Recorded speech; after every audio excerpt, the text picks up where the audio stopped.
ಈಗ ಪ್ರತಿ ಹಳ್ಳಿ ಗ್ರಾಮಗಳನ್ನು ತಿರುಗ್ತಾ ಇದ್ದೀರಾ, ಜನ ನಿಮ್ಗೆ ಯಾವ ಥರ ಸ್ಪಂದನೆ ಕೊಡ್ತಾ ಇದ್ದಾರೆ? ಕಳೆದ ಒಂದು 4-5 ದಿನಗಳಿಂದ ನಾನು ಗೋಕಾಕ್ ಕ್ಷೇತ್ರದ ಪ್ರತಿಯೊಂದು ಹಳ್ಳಿಗೂ ಕೂಡ ನಾನು ಭೇಟಿ ಕೊಟ್ಟಿದ್ದೀನಿ. ನನ್ನ ಜೊತೆಗೆ ಆಗಮಿಸಿದಂಥ ಎಲ್ಲ ಶಾಸಕ ಸಹೋದರರು ಎಲ್ಲರೂ ಕೂಡ ಊರಲ್ಲಿ ಒಂದು ರೌಂಡ್ ಹಾಕಿ ಆಮೇಲೆ ಸಭೆಗಳನ್ನು ಮಾಡ್ತಾ ಇದ್ದಾರೆ. ಪ್ರತಿಯೊಂದು ಊರಲ್ಲಿ ಹೋದಾಗ ಜನರ ಒಂದು ಉತ್ಸಾಹವನ್ನು ನೋಡಿದಾಗ ಬಹಳಷ್ಟು ವಿಶ್ವಾಸ ಬರ್ತದೆ. ಈಗಾಗಲೇ ರಮೇಶಣ್ಣ ಜಾರಕಿಹೊಳಿ ಅವರು ವಿನ್ ಆಗಿದ್ದಾರೆ, ಆದರೆ ಅದನ್ನು ಒಂದು ಅಧಿಕೃತವಾಗಿ ಘೋಷಣೆ ಮಾಡೋದು ಬಾಕಿ ಇದೆ.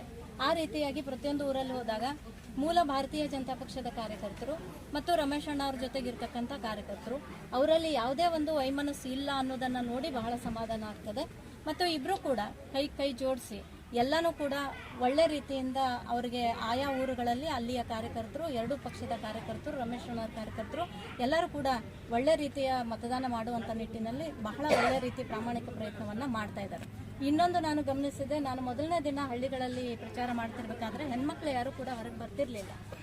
ಯಾಕಪ್ಪ ಈ ಕಡೆ ಬರಂಗಿಲ್ಲ ಅಂತ ನೋಡಿದಾಗ ಒಂದು ರೌಂಡ್ ನಾನು ಒಂದು ದಿನ ಮಾಡಿದಾಗ 2ನೇ ದಿನದಿಂದ ಪ್ರತಿಯೊಂದು ಊರಲ್ಲೂ ಕೂಡ ಹೆಣ್ಮಕ್ಳು ಕೂಡ ಹೊರಗಡೆ ಬರ್ತಾ ಇದ್ದಾರೆ, ಸಭೆಗಳನ್ನು ಅಟೆಂಡ್ ಮಾಡ್ತಾ ಇದ್ದಾರೆ, ಕೆಲವೊಂದು ಚರ್ಚೆಗಳನ್ನು ಮಾಡ್ತಾ ಇದ್ದಾರೆ. ಅದು ಕೂಡ ಒಂದು ಬೆಳವಣಿಗೆಗೆ ನಮಗೆ ಪ್ಲಸ್ ಪಾಯಿಂಟ್ ಅಂತ ನನಗನ್ಸುತ್ತೆ.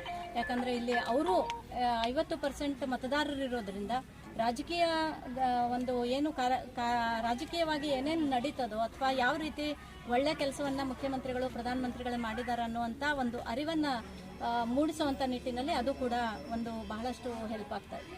ಇಷ್ಟು ವರ್ಷ ಮೇಡಮ್ ರಮೇಶ್ ಸಾಗರ್ ಅವರು ಕಾಂಗ್ರೆಸ್ನಲ್ಲಿ ಇದ್ದರು, ಕಾಂಗ್ರೆಸ್ನಲ್ಲಿ ಎಲ್ಲ ಕೆಲಸಗಳಾಗಿದ್ದಾವೆ. ಈಗ ದಿಢೀರ್ನ BJPಗೆ ಬಂದಿದ್ದಾರೆ.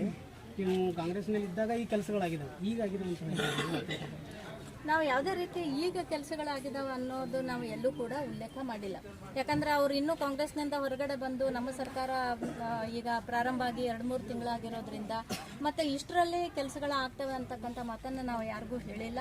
ಈಗ ಇರ್ತಕ್ಕಂಥ ಯೋಜನೆಗಳೇನಿದಾವೋ ರಮೇಶ್ ಅಣ್ಣ ಅವರು ಆರಿಸಿ ಬಂದ ತಕ್ಷಣ ಆದಷ್ಟು ಬೇಗ ಎಲ್ಲ ಕೆಲಸಗಳು ಆಗ್ತವೆ ಅಂತಕ್ಕಂಥ ಭರವಸೆಯನ್ನು ಸನ್ಮಾನ್ಯ ಶ್ರೀ ಯಡಿಯೂರಪ್ಪಾಜಿಯವರು ಕೂಡ ಕೊಟ್ಟಿದ್ದಾರೆ ಮತ್ತು ಅದು ಹಾಗೆ ಆಗ್ತದೆ. ಈಗ ತ್ರಿಕೋನ ಸ್ಪರ್ಧೆ ನಡೀತಾ ಇದೆ. ಈ ತ್ರಿಕೋನ ಸ್ಪರ್ಧೆಯಲ್ಲಿ BJP ಅವರು ಎಷ್ಟು ಮತಗಳ ಅಂತರದಿಂದ ಗೆಲ್ತಾರೆ? ಸುಮಾರು 80,000 ರಿಂದ 90,000 ಅದಕ್ಕಿಂತ ಹೆಚ್ಚಿಗೆ ಹೋದರೆ ಬಹಳ ನನಗೂ ಅದು ಖುಷಿ ಆಗ್ತದೆ, ಹೆಚ್ಚಿಗೆ ಹೋಗ್ತದೆ. ಬಟ್ ನಾವು ಮೊದಲೇ ದೊಡ್ಡ ಸಂಖ್ಯೆ ಹೇಳೋದಕ್ಕಿಂತ 90,000ಗಳ ಅಂತರದಲ್ಲಾದರೂ ಅವರು ವಿನ್ ಆಗ್ತಾರೆ ಅಂತಕ್ಕಂಥ ಭಾವನೆ. ಇನ್ನೂ ಒಂದು ಜನರಲ್ಲಿ ಮೂಡಿ ಬರ್ತಾ ಇದೆ ನೋಡೋಣ, ಅಣ್ಣ ತಮ್ಮರ ಜಗಳದಲ್ಲಿ JDS ಮೇಲ್ಗೈ ಸಾಗಿಸ್ತದೆ ಅಂತ ಹೇಳ್ತಾ ಇದ್ದಾರೆ. ಅದ್ರ ಬಗ್ಗೆ ನನಗದು ಅನ್ಸಂಗಿಲ್ಲ. JDS ಕ್ಯಾಂಡಿಡೇಟು ಏನಿದಾರೋ ತ್ರಿಕೋನ ಸ್ಪರ್ಧೆ ಇದೆ, ಇದೆಲ್ಲರಿಗೂ ಕೂಡ ಗೊತ್ತಿರುವಂಥದ್ದು. ಅವರು 2 ಬಾರಿ ಸ್ಪರ್ಧಿಸಿ ಸೋತಂಥವ್ರು ಮತ್ತು ಈ ಚುನಾವಣೆಯಲ್ಲೂ ಕೂಡ ನಮ್ಮ ಪಕ್ಷದ ವತಿಯಿಂದ ಅವರಿಗೆ ಒಳ್ಳೆ ಒಂದು ಸ್ಥಾನ ಕೊಡ್ತಾರೆ ಅಂತಕ್ಕಂಥದ್ದನ್ನು ಕೂಡ ಆಗಿತ್ತು, ಕೊಟ್ಟಿದ್ರು. ಬಟ್ ಈಗೇನು ಇಬ್ಬರು ಅಣ್ಣ ತಮ್ಮಂದ್ರ ಜಗಳದಲ್ಲಿ ಅವರು ಪಾರಾಗ್ತಾರೆ ಅನ್ನುವಂಥದ್ದನ್ನು ನೋಡಿದಾಗ ಇಡೀ ಗೋಕಾಕ್ ಕ್ಷೇತ್ರದ ಜನತೆ ಅವರ ಸಮ್ಮಿಶ್ರ ಸರ್ಕಾರ ಇದ್ದಾಗ ಅವರು ಮುಖ್ಯಮಂತ್ರಿಗಳು ಏನು ಹೇಳಿದರು, ಯಾವ ರೀತಿ ಕೆಲಸ ಆಯಿತು, ಏನೇನಾಯಿತು ಅನ್ನೋದು ಎಲ್ಲರೂ ಕೂಡ ಅದನ್ನು ಗಮನಿಸಿದ್ದಾರೆ. ಹಾಗಾಗಿ ಅವರಿಗೆ ಆ ಚಾನ್ಸ್ ಆಗಲ್ಲ ಅಂತ ನನಗೆ ವಿಶ್ವಾಸ. ಲಾಸ್ಟ್ ಕ್ವೆಶ್ಚನ್ ಮೇಡಮ್, ಕಾಂಗ್ರೆಸ್ದವರು ನಾವು 12 ಸೀಟ್ ಗೆಲ್ತು ಅಂತಿದ್ದಾರೆ, BJP ಅವರು ನಾವು 12 ಸೀಟ್ ಗೆಲ್ತಾ ಇದ್ದಾರೆ. ಈಗ MP ಇಲೆಕ್ಷನಲ್ಲೇ ನೋಡಿದ್ರಿ, ಯಾಕಂದರೆ ಲೋಕಸಭಾ ಚುನಾವಣೆಯಲ್ಲಿ ನಮ್ಮ ಸನ್ಮಾನ್ಯ ಯಡಿಯೂರಪ್ಪಾಜಿಯವರು ಮುಖ್ಯಮಂತ್ರಿಗಳು ಹೇಳಿದರು 28ಕ್ಕೆ ನಾವು 23, 22 ಆದರೂ ಗೆಲ್ತೀವಿ ಅಂದಿದ್ರು. ಆದರೆ ಜನರ ಆಶೀರ್ವಾದದಿಂದ ನಾವು ಎಷ್ಟು ಗೆದ್ದಿದ್ದೀವಿ ಅಂತ ಹೇಳಿ ನಿಮ್ಗೆ ಈಗಾಗಲೇ ಗೊತ್ತಿದೆ. ಆ ರೀತಿಯಾಗಿ ನಾವು 15ಕ್ಕೂ ಗೆಲ್ತೀವಿ ಅಂತಕ್ಕಂಥ ಭರವಸೆ ನಮಗೆ.